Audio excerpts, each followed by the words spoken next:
SA సూర్య పగబట్టి ధనుష్ తమ్ముళ్ళిద్దరిని అతని వైపు లాగి అతనికి డబ్బులు ఇచ్చి తమ్ముళ్ళిద్దరికి డబ్బులు ఇచ్చి ఫైనల్గా హీరోని ఎలా తమ్ముళ్ళ చేత ఎలా చంపేయాలనుకున్నాడు అనేది మెయిన్ సెకండ్ హాఫ్ పాయింట్. తమ్ముళ్ళిద్దరు కూడా బుద్ధి జ్ఞానం విచక్షణ అనేది లేకుండా చిన్నప్పటి నుంచి తండ్రిలాగా పెంచి పోషించి పెద్దవాళ్ళని చేసి ఎంతో ప్రయోజకులను చేయాలనుకున్న తండ్రి లాంటి స్థానంలో ఉన్నటువంటి అన్ననే చంపాలని చూస్తారు, పొడుస్తారు. ఒకసారి బతికి బయటపడతాడు. మళ్ళీ సెకండ్ టైం కూడా ఎస్ఏ సూర్య మాటలని మళ్ళీ సెకండ్ టైము మళ్ళీ చంపాలని చూస్తారు. ఇది సినిమాకి ఏ రకమైన ధర్మం న్యాయం విచక్షణ అనేది ఒక కథా రచయితగా ధనుష్కి ఎలా ఆలోచించాడో ఖచ్చితంగా ధనుషే ఒక ప్రెస్ మీట్ పెట్టి ఖచ్చితంగా జనాలకు చెప్పాలి.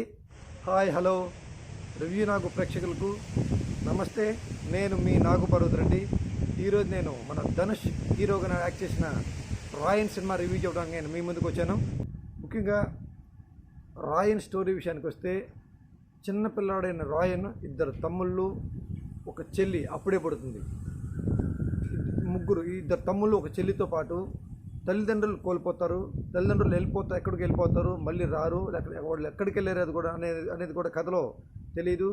వీళ్ళ పిల్లల ముగ్గురిని తీసుకొని రాయన్ ఎక్కడికో సిటీకి వెళ్ళిపోయి సిటీలో ఒక చిన్న ఫాస్ట్ ఫుడ్ సెంటర్ పెట్టుకొని తమ్ముళ్ళిద్దరిని చదివించుకుంటూ ఒక తమ్ముని చదివించుకుంటూ చెల్లిని చదివించుకొని మ్యారేజ్ చేద్దామని ఒక సామాన్య సగటు మనిషిగా జీవిస్తూ ఉంటాడు. తమ్ముడు క్యారెక్టర్లో మన సందీప్ కిషన్ ఒక తమ్ముడిగా యాక్ట్ చేశాడు. ముఖ్యంగా సందీప్ కిషన్ బాధ్యత లేని ఒక తాగుమూతి క్యారెక్టర్గా, ఒక జులాయిగా, ఒక బేవర్స్గా ఇందులో యాక్ట్ చేశాడు. ఆ సందీప్ కిషన్కి జోడీగా ఇంకో అమ్మాయి యాక్ట్ చేసింది. ఈ కథలో దొరై అండ్ సీతారామన్ పేరు సేతు, మన ఎస్ఏ సూర్య విలన్. ఇద్దరు విలన్స్ ఉంటారు. ఇద్దరు విలన్స్కి ఒకళ్ళంటే ఒకరికి పడదు. ఒకళ్ళు చంపుకోవాలని ట్రై చేస్తూ ఉంటారు. ఈ ప్రాసెస్లో అక్కడికి సిటీ కమిషనర్గా, ఒక పోలీస్ ఆఫీసర్గా ప్రకాష్ రాజు బాధ్యతలు తీసుకొని అక్కడ రౌడీజం అనేది లేకుండా అతను ప్రయత్నం చేస్తూ ఉంటాడు. హీరో తమ్ముడు, వన్ ఆఫ్ ద తమ్ముడు, ఒకడు సందీప్ కిషన్, ఇంకొక పర్సన్ తమిళేను కాలేజీ ఎలక్షన్స్లో పోటీ చేస్తున్నందుకు ఈ మన దొరై మనుషులు ఎలక్షన్లో పోటీ చేయడం లేదని హీరో తమ్ముడిని వార్నింగ్ ఇస్తే దాకా గొడవ జరుగుతుంది. ఈ ప్రాసెస్లో ఆ హీరో తమ్ముడిని దొరై మనుషులు లేపేయాలని చూసినప్పుడు హీరో ఎంటర్ అయ్యి వాళ్ళని ఒక్కొక్కరిని తోలు తీసేస్తాడు. అదే ప్రాసెస్లో దొరై అనే విలన్ కూడా ధనుష్ చంపేయడం జరుగుతుంది. ఈ ఇంటర్వెల్ ఫైట్ సీక్వెన్సు ఎక్స్ట్రాడినరీగా తీసేయడంలో ఎటువంటి సందేహం లేదు. అంటే టోటల్గా ఓవరాల్గా ఫస్ట్ హాఫ్ మాత్రం చూడటానికి చాలా బాగుందని గట్టిగా చెప్పొచ్చు. ఓవరాల్గా ఫస్ట్ హాఫ్ ఓకేగా ఉంటుంది. ఇక సెకండ్ హాఫ్ విషయానికి వస్తే దొరైని, అంటే ఎస్ఏ సూర్యకి ఆపోజిట్ విలన్ అయినటువంటి దొరైని హీరో చంపినందుకు ఎస్ఏ సూర్య హీరోని పిలిచి ఖచ్చితంగా మీరు నా దగ్గర పనిచేయమని హీరోకి చెప్తాడు. హీరో, సార్ నేను పనిచేయను, మీ దగ్గర పనిచేయను, నేను ఏదో నా బతుకు నేను బతుకుతున్నాను అంటాడు. అప్పుడు ఎస్ఏ సూర్య వార్నింగ్ ఇస్తాడు, నువ్వు నా దగ్గర పని చేయకపోతే నేను లేపేయాల్సి వస్తుంది అంటాడు. ధనుష్, సార్ వాడిని దొరైగానే లేపాను, మిమ్మల్ని లేపడం నాకు ఒక విషయమా అని అక్కడి నుంచి బయటకు వచ్చిన తర్వాత ఇక ఎస్ఏ సూర్య, అప్పటి వరకు ఎస్ఏ సూర్యకు ధనుష్కి కథలో ఎటువంటి సంబంధం లేకుండా సినిమా ఉంటుంది. అక్కడి నుంచి ఎస్ఏ సూర్య పగబట్టి ధనుష్ తమ్ముళ్ళిద్దరిని అతని వైపు లాగి అతనికి తమ్ముళ్ళిద్దరికి డబ్బులు ఇచ్చి ఫైనల్గా హీరోని ఎలా తమ్ముళ్ళ చేత ఎలా చంపేయాలనుకున్నాడు అనేది మెయిన్ సెకండ్ హాఫ్ పాయింట్. తమ్ముళ్ళిద్దరు కూడా బుద్ధి జ్ఞానం విచక్షణ అనేది లేకుండా చిన్నప్పటి నుంచి తండ్రిలాగా పెంచి పోషించి పెద్దవాళ్ళని చేసి ఎంతో ప్రయోజకులను చేయాలనుకున్న తండ్రి లాంటి స్థానంలో ఉన్నటువంటి అన్ననే చంపాలని చూస్తారు, పొడుస్తారు. ఒకసారి బతికి బయటపడతాడు. మళ్ళీ సెకండ్ టైం కూడా ఎస్ఏ సూర్య మాటలని మళ్ళీ సెకండ్ టైము మళ్ళీ చంపాలని చూస్తారు.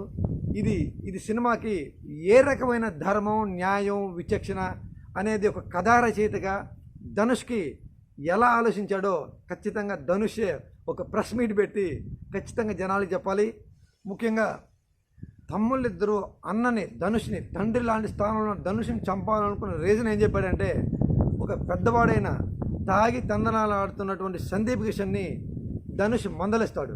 అరే నీకు బాధ్యత లేదు, నీకు డబ్బు విలువ తెలియదు, నువ్వు డబ్బు సంపాదిస్తే నీకు ఆ విలువ తెలుస్తుంది అని తండ్రి స్థానంలో మంచి సత్ప్రవర్తనలు అతనిలో మార్పు తీసుకొచ్చి ఒక మంచి నడవడికతో కూడిన జీవన విధాన్ని అందిద్దామని చెప్పి ధనుష్ ప్రయత్నిస్తే దాన్ని యాంటీగా తీసుకొని ఆ రీజన్ మీద నువ్వు నన్ను డబ్బు సంపాదలేని బలహీనుడికి చూస్తావా, అసమర్థుడికి చూస్తావా అని చెప్పి కక్ష కట్టినట్టుగా సందీప్ కిషన్ని ఇంకో తమ్ముని ఇద్దరిని చూపించి చివరికి అన్ననే చంపేయాలనుకున్నాడు. 2 సార్లు ప్రయత్నం చేస్తాడు. చివరికి తన చెల్లి తన అన్నని ఎలా వాళ్ళిద్దరు చేసే మడ్రస్ నుంచి తన అన్నని ఎలా కాపాడుకుంది. ఫైనల్గా ఎస్ఏ సూర్య హీరో చెల్లిని కూడా రేప్ చేపిస్తాడు. ఫైనల్గా వాళ్ళని తమ్ముళ్ళని వీళ్ళని ఎలా లేపేశాడు అనేది కథ. ఓవరాల్గా చెప్పాలంటే ఫస్ట్ హాఫ్ బాగుంది, సెకండ్ హాఫ్ డిజాస్టర్ కన్నా దారుణమైన మాట ఇంకేదైనా ఉంటే ఖచ్చితంగా ఆ మాట మనం చెప్పచ్చు. అయితే సినిమాలో ప్లస్ పాయింట్ విషయానికి వస్తే సౌండ్ ఎఫెక్ట్లు, బ్యాక్గ్రౌండ్ స్కోరు, ఏఆర్ రెహమాన్ గుర్రుతలు గురించి అనటంలో ఎటువంటి సందేహం లేదు. ఈ సినిమాకి నేనిచ్చే రేటింగు 5కి 1. ఎందుకంటే ఇది ఎట్టి పరిస్థితుల్లో సక్సెస్ అవడానికి అవకాశం లేనటువంటి సినిమాగా మిగిలిపోతుంది తప్పితే మన ఆడియన్స్ అస్సలు డైజెస్ట్ గారు. ఈ సినిమా పూర్తిగా ఎందుకు ఫ్లాప్ అయింది, ఏం చేసుంటే సూపర్ హిట్ అయ్యేది అనేది మరో వీడియోలో మీకు వివరణాత్మకంగా నేను మీకు ఇంకో వీడియో చేస్తాను. అప్పటి వరకు నా వీడియో మీకు నచ్చితే రివ్యూ నాకు ఛానల్ని సబ్స్క్రైబ్ చేయండి, షేర్ చేయండి, లైక్ చేయండి, కామెంట్ చేయండి, బెల్ ఐకాన్ ప్రెస్ చేయండి. మరో వీడియోతో మీ ముందుకు వస్తాను. అప్పటి వరకు టేక్ కేర్, బాయ్ బాయ్.